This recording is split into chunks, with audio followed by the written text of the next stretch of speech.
Hi! ఈరోజు మనం ఏఐకి సాధ్యం కాని 5 జాబ్స్ గురించి మాట్లాడుకుందాం. First teaching.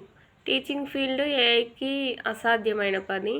బికాజ్ క్లాస్‌లో ఉండే ప్రతి ఒక్క స్టూడెంట్‌ని అబ్జర్వ్ చేసి వాళ్ళకి అర్థమయ్యే విధంగా చెప్పడం ఏఐకి అసాధ్యమైనది.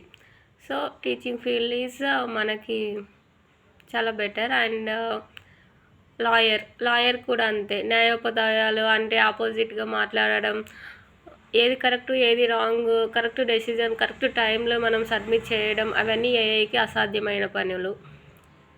దానివల్ల కూడా ఏఐ డ్రాప్ అయింది. అండ్ డాక్టర్, మెడిసిన్ కూడా ఏఐ రోబోటిక్స్ చేస్తాయి. బట్ అన్నీ ఎక్కడైతే మనం ఎక్కడైతే టచ్ చేసి అది ఏ పొజిషన్లో ఏ నొప్పి వస్తుంది అని తెలుసుకోవడం అనేది ఏఐ చేయలేని పని.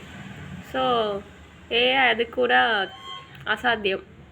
ఏదో కొంచెం ఏదైనా చేయొచ్చేమో కానీ పూర్తిగా ఒక మనిషి గురించి మొత్తం తెలుసుకొని ఆ మనిషి యొక్క బాధని తగ్గించేది ఒక మానవునికి మాత్రమే సాధ్యమైన పని.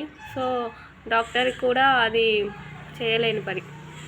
రెండోది డైరెక్షన్. ఏదైనా సినిమా ఫిలిమో నిర్మించాలంటే అది మొత్తం ఒక మనిషి యొక్క ఎక్స్ప్రెషన్స్ ప్రతి విషయం గురించి తెలిసి ఉండాలి. అది ఏఐకి రోబోటిక్స్కి అసాధ్యమైన పని. అండ్ యాక్టర్స్ కూడా హీరో హీరోయిన్ కరెక్ట్ టైంలో వాళ్ళు ఎమోషన్స్ కానీ ఎవ్రీథింగ్ అనేది అది ఏఐకి అసాధ్యమైన పని. ఇవి 5 అయితే ఖచ్చితంగా ఏఐ చేయలేని పనులు. ఇందులో అయితే మనకి గ్రోత్ చాలా ఉండిద్ది. ఫ్యూచర్లో ఇలాంటి టెన్షన్ ఉండదన్నమాట. Thank you.